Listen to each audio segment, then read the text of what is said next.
Hi, Minister. Good to have you on the program. Thank you very much for making the time. Thanks for having me, Vashi. Minister, what tangibly changes with the recognition of Palestinian statehood? I want to stress that Canadian foreign policy actually has multiple prongs. Recognition of the State of Israel is one of them. Ensuring that more humanitarian aid reaches those who are dying and suffering in Gaza is another. Ensuring that we have peace in the Middle East overall, and we're doing what we can to support the peace process, is yet another. I spoke with Secretary Rubio last night regarding peace plans for the Middle East, and I want to say that at a dinner last night with leaders from the Middle East and beyond, what I stressed is that there are now multiple peace plans on the table, one from the United States, one from the Arab countries, one from the United Kingdom with its 8-point peace plan. And in order for collective action to be powerful and meaningful, we need to land on a peace plan that we can all support so that we can strive and achieve peace in the Middle East, where Palestinians and Israelis can live side by side. And lastly, I'd like to stress that our foreign policy, especially in terms of recognition, is aimed at achieving peace, and it is directed at the State of Israel, not the Israeli people themselves. So, Minister, I'll rephrase the question. Is it your argument right now that the declaration of a Palestinian state, or the explicit support of a Palestinian state, will advance the goal of peace? Because I would signal back to, for example, earlier this summer, when your government and others decided to signal that this would be on the table. In fact, everything that's happened since is actually an expansion of Israel's actions in Gaza and on civilians in Gaza, not a contraction. So again, I'm going to ask you, what tangibly changes with this decision, which, yes, is consistent with a two-state policy, but is discernibly different from the position we had a week ago? Vashi, we are acting with many like-minded countries, the UK, France, and Australia, for example. I'll be meeting with my G7 colleagues tonight to discuss this issue. And what we are seeing is a convergence on the international stage amongst countries who are all in favor of a two-state solution, with some notable exceptions. And that collective pressure is what is very important at this time. And I'd like to stress that we will continue to work through these very difficult issues. Your question again was, well, what has tangibly changed? The recognition of two states is just one aspect of a very complex policy makeup. And there are other actions that the Israeli government is taking.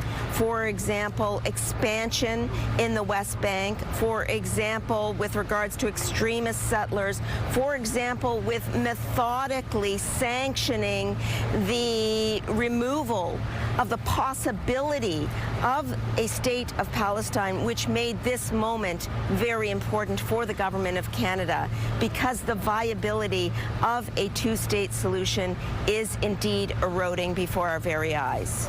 But do you think the collective pressure that you allude to, that you seem to reference, like that all these countries get together, make this declaration, that amounts to collective pressure? Do you have any evidence to believe that that will actually change the position of Israel? Again, I'll point to when you signaled a number of months ago that this was coming. It's not like Benjamin Netanyahu dramatically changed what he was doing and started, started doing less in that vein. In fact, the Israeli, efforts in Gaza essentially expanded at that time. This is just you saying something. If truly you believed Israel was in contravention of international law, if, as you wrote, it was working methodically to prevent the prospect of a Palestinian state from ever being established, wouldn't you attach, for example, something coercive to this declaration like sanctions? Well, this is a very complex question, Vashi, and I need to break it down. On the first part, relating to the tangible effects and the efficacy of collective action, the global community is rallying around this particular policy approach in record numbers, and it is important because there is a view now, especially right here at the United Nations, that this is a moment in time where the global community needs to come together to recognize the state of Palestine. We have over 140 countries now that have recognized the state of Palestine so that Israelis and Palestinians can live in peace and security side by side. Will that be achieved tomorrow? No. Will that be achieved in the medium to long term? That is what we are working towards. I've been deeply engaged with the Palestinian Authority. I just spoke with President Abbas a few days ago, and I'm in weekly contact with my counterpart of the Palestinian Authority. And we have stressed over and over that the hostages need to be released. Hamas has to lay down its weapons and can have no role in the future governance of Palestine, and the democratic reforms must take place as promised in the Abbas letter. This morning I spoke with my Australian counterpart and my UK counterpart, and we are going to work together to ensure that that pressure is maintained on the Palestinian Authority. As well, we are working with Arab states, many of whom are of the view that this is the moment for us to come together to ensure that recognition also leads to greater steps in the peace process overall. So, Vashi, in answer to your question, this may not happen tomorrow, but these steps along the way, this step-by-step approach is extremely important. International diplomacy is complicated, and we are making sure that we are following the step-by-step approach that is needed in order to ensure that peace in the Middle East will be achieved. Minister, though, with all due respect, what happens if it doesn't? And when you reference, for example, the Palestinian Authority, why do you have faith that they will be able to do what they have never been able to do? That they, at this moment in time, have no governing authority over, or inside rather, Gaza. They have not held elections since 2006. They have not in any way been able to eradicate Hamas. Like, what if this doesn't lead to peace? What are you going to do then? What are you going to tell all the Jewish people in this country who say this is essentially a vote for terrorism?